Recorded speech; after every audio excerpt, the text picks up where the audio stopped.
There's a psychological phenomenon called the spotlight effect. It's the tendency to believe that others are paying more attention to you than they actually are. But the truth is, most people are too focused on themselves to be deeply aware of your actions. This realization should liberate you, because it means the most powerful changes you can make don't require anyone's permission or announcement. They require focus. Quiet, deliberate, internal focus. And if you're serious about transformation, then your greatest impact will not come from talking, it will come from becoming. You don't need to explain, you don't need to convince, you need to rewire, refocus, redirect your energy inward until you're no longer seeking validation, but producing results.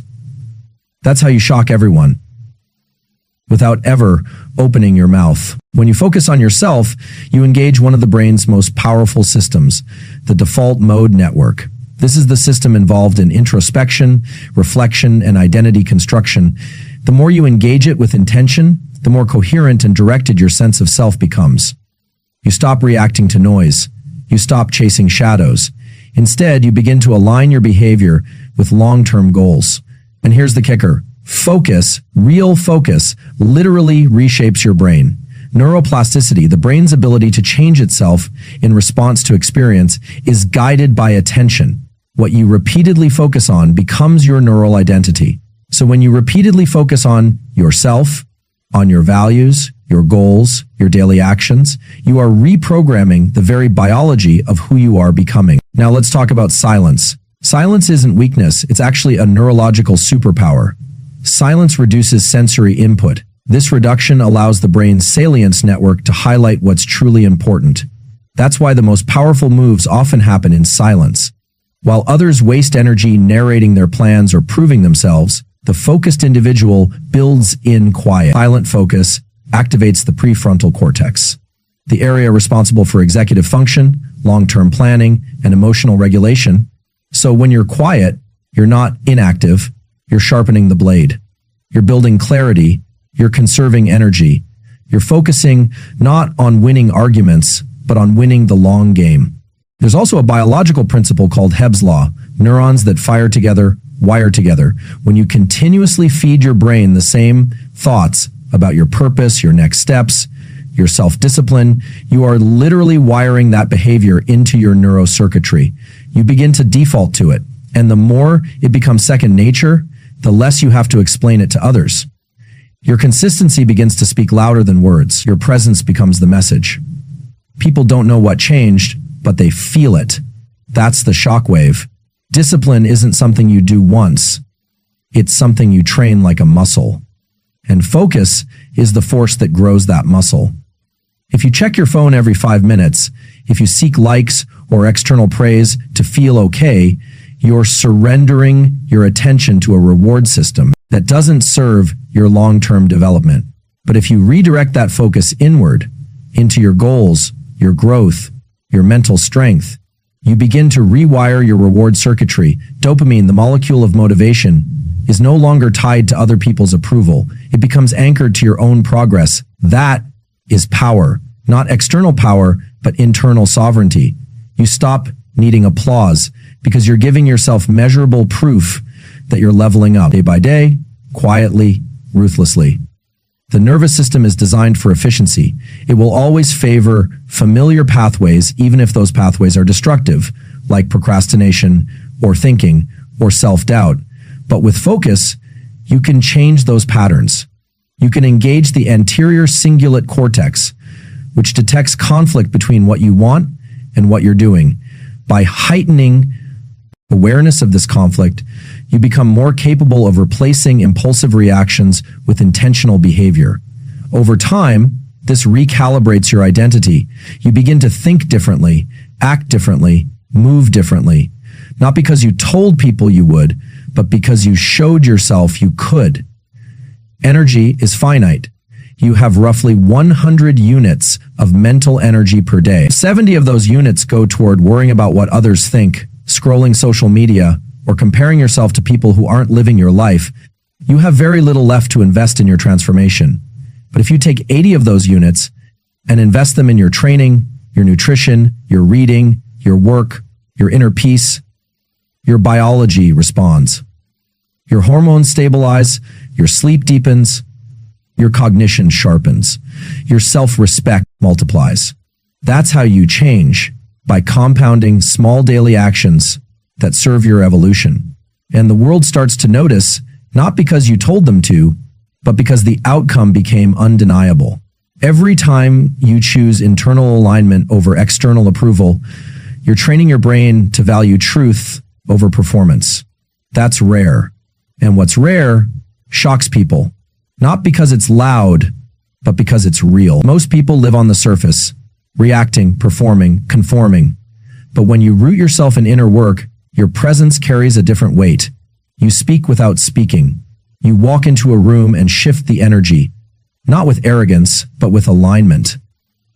That's not luck. That's focus, refined into identity. Consider this. Your biology is listening to everything you think and everything you do. If you tell yourself you're focused, but your habits show otherwise, your nervous system registers that dissonance. It breeds anxiety. But when your thoughts and actions align, your brain releases neurochemicals like serotonin and GABA that stabilize mood and build confidence. In other words, your self-trust is a neurochemical reality, built not by words, but by follow-through. When you consistently show up for yourself, your brain begins to believe you. That belief becomes momentum, that momentum becomes reputation, and that reputation begins to echo in the minds of people around you, silently, powerfully. So if you want to shock people, don't start with announcements. Start with alignment. Don't talk about discipline. Design your environment to demand it. Don't chase applause, chase personal mastery. Shock doesn't come from noise, it comes from contrast. It comes from showing up in a way people didn't expect, with a presence they can't ignore, backed by results they can't argue with. And that starts with a ruthless commitment to inner focus. There's a part of your brain called the reticular activating system. It filters information based on what you deem important. When you focus on yourself, on your growth, that system starts filtering the world differently. You see opportunity instead of distraction. You notice patterns instead of noise. You feel gratitude instead of envy. And over time, this filter becomes your reality. It builds a world where you don't need to prove anything, you just become undeniable. So keep your goals private, keep your plans sacred, let your habits make the announcements, let your health reflect your discipline, let your work reflect your ethic, let your peace reflect your mindset. That's the kind of shock the world needs more of. Not theatrics, but transformation. Not performance, but precision. Not empty noise, but embodied wisdom. Your brain, your biology, your nervous system, they are all waiting for leadership. And that leadership begins when you focus on yourself with relentless intention. It's not about ignoring the world. It's about building something within yourself that the world can't ignore. So, do the work. In silence, with focus, and watch as the noise around you starts to quiet. Because something louder is now speaking for you. Your presence, your results, your transformation. Neuroplasticity, the brain's ability to rewire itself based on experience, is governed not by chance, but by attention. The neurons that wire together only do so if they fire together consistently. And firing begins with focus. What you repeatedly attend to, what you concentrate your energy and thoughts on, becomes embedded in your neural structure. If you focus on stress, fear, comparison, or external distractions, your brain strengthens the circuits that support those states. But if you direct your focus toward internal discipline, deliberate practice, and personal growth, you sculpt a brain built for clarity, resilience, and performance. Focus isn't just a mental choice, it's a biological directive that determines what parts of your brain grow stronger and more efficient. Within the architecture of your brain, the prefrontal cortex plays a central role in sustaining attention and shaping identity. This region is involved in long-term planning, goal setting, and the suppression of impulsive reactions. When you engage in focused work or introspection, this area becomes active and begins to signal other regions of the brain, organizing them around your intention. Over time, with enough repetition, the pathways between the prefrontal cortex and those other regions become more efficient, allowing you to maintain greater levels of discipline and decision-making under stress. It's not willpower alone that changes people.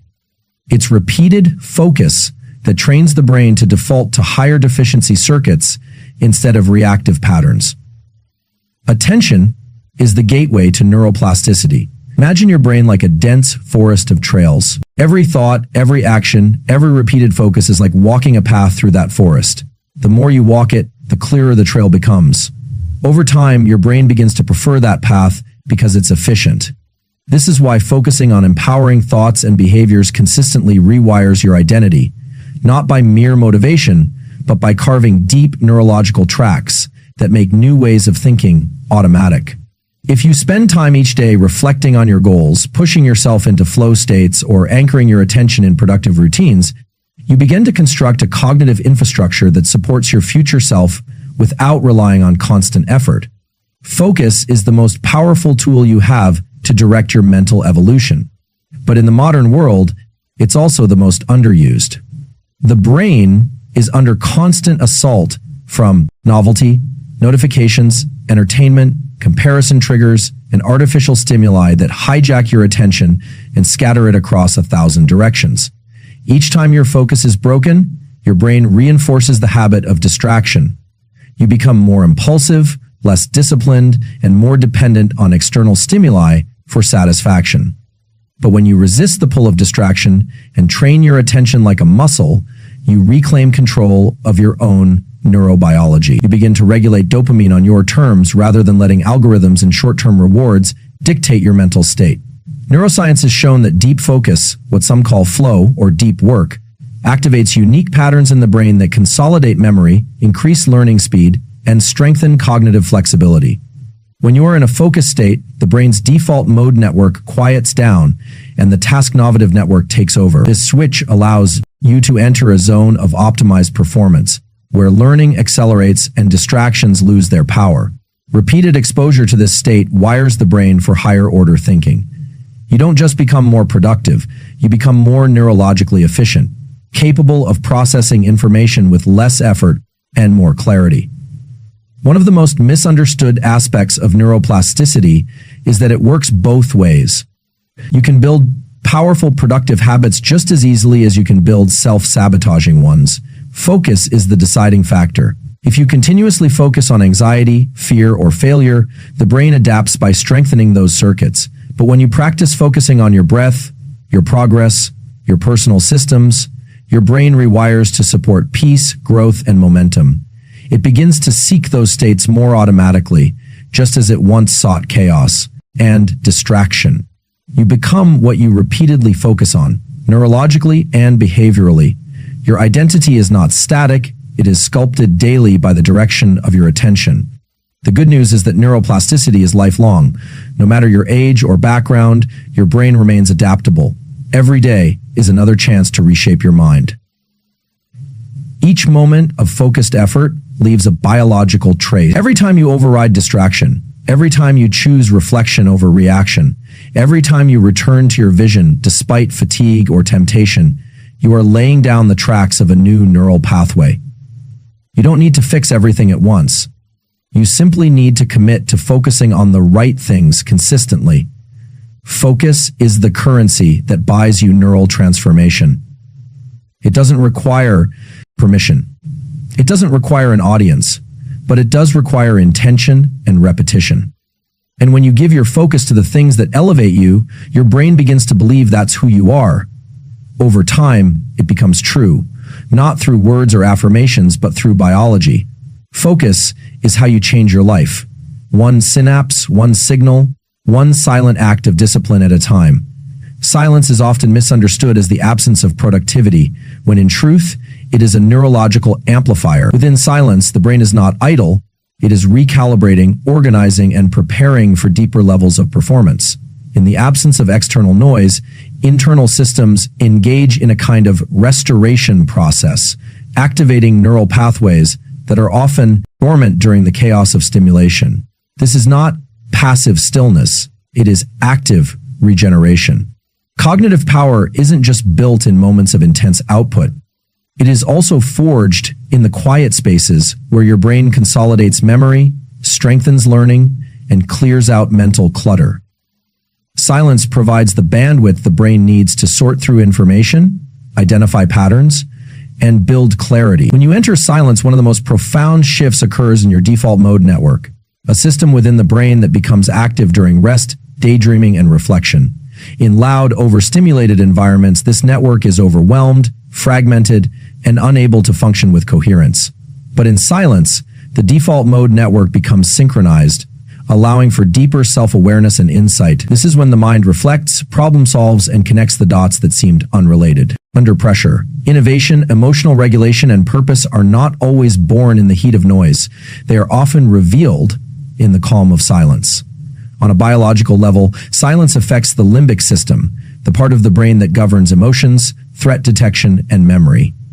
When you're constantly bombarded by sound, especially unpredictable or emotionally charged noise, the amygdala, the brain's alarm system, remains partially activated. This leads to increased cortisol, fragmented attention, and chronic stress. But silence has the opposite effect. Studies show that even 2 minutes of silence can reduce blood pressure and lower heart rate more effectively than calming music. It allows the nervous system to downregulate from survival mode into restoration mode. That shift alone improves cognitive function, emotional resilience, and decision-making. In silence, the prefrontal cortex, the brain's executive center, also has more space to operate. This region governs focus, self-control, and logical reasoning. Noise competes with your executive function. It fragments your ability to think linearly, process abstract ideas, or access long-term memory. But when silence is present, cognitive bandwidth is freed up. You think more clearly, solve problems more efficiently, and access creative thought that was previously buried under layers of distraction. The brain thrives in environments where it can regulate its own rhythm, and silence provides that essential freedom. Modern life, however, has normalized constant stimulation. Whether it's through conversation, social media, television, or background noise, the brain rarely gets the opportunity to enter true silence. And yet, it's in those silent intervals that the most meaningful consolidation of thought occurs.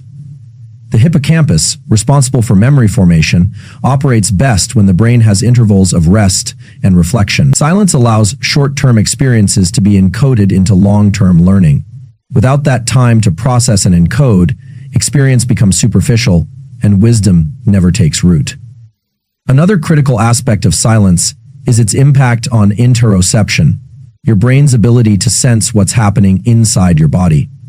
In silence, you become more aware of your heartbeat, your breath, your internal rhythms. This awareness activates the insula, a brain region that supports emotional regulation and intuition.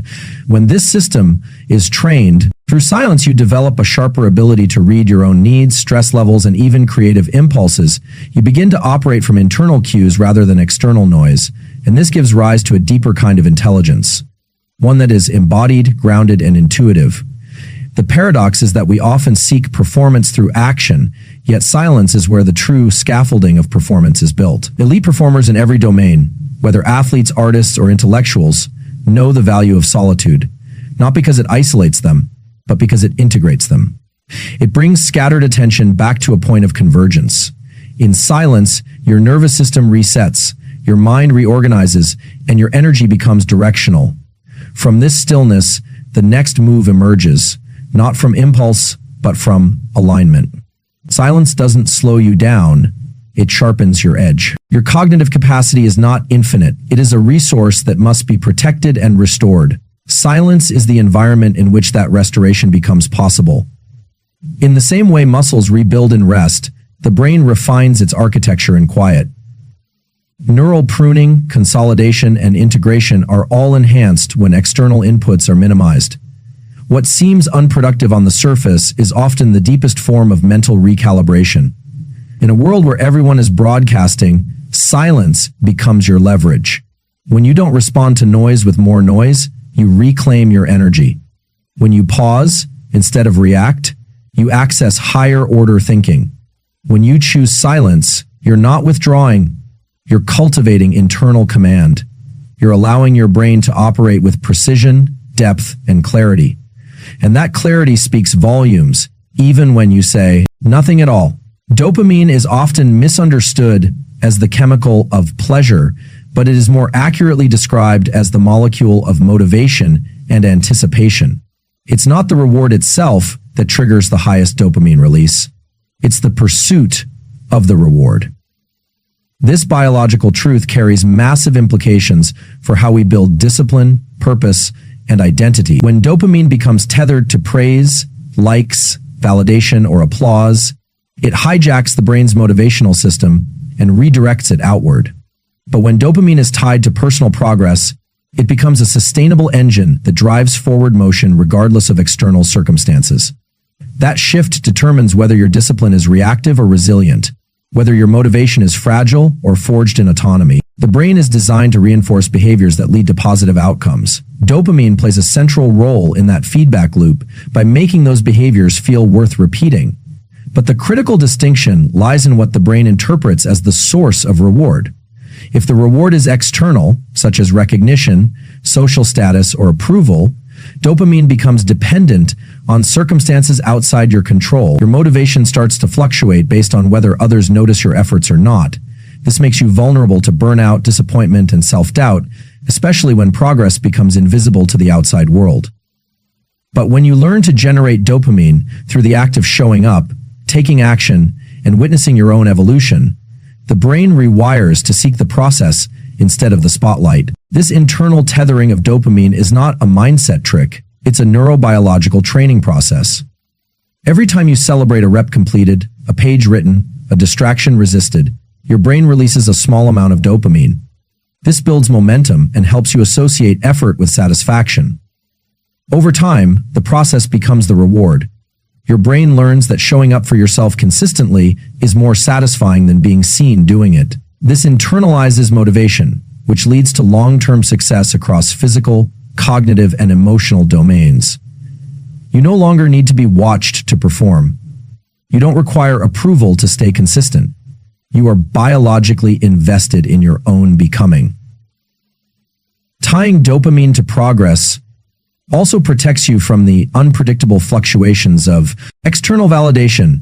Social environments are inconsistent. People praise you when they feel like it, not always when you need it. If your motivation is built on praise, you live in a state of emotional volatility, rising and falling based on external cues. But if your system is built on tracking your own growth, you create a stable inner compass. Whether it's day 1 or year 10, you find satisfaction in the evolution itself. Whether others notice or not, you are neurologically rewarded for continuing the path. That kind of motivation can outlast obstacles, criticism, or loneliness. It becomes a fire that fuels itself. In neuroscience, this is related to the concept of dopaminergic tone, the baseline level of dopamine activity in your system.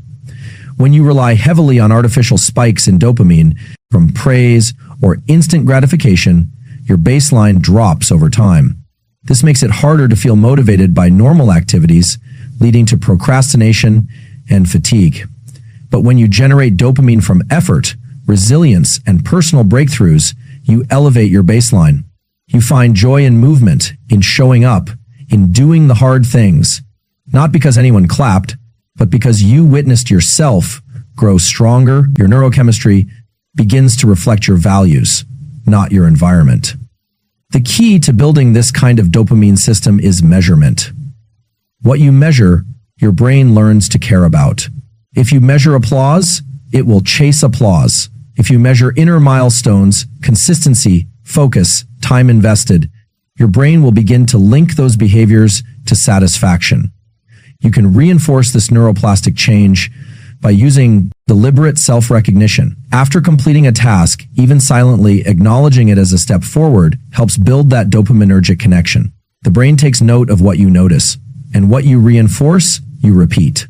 Another important point is that tying dopamine to progress doesn't mean you eliminate pleasure or achievement. It means you redefine the source of fulfillment. The reward is not just the outcome, but the transformation. The win is not just the goal, but the discipline built along the way.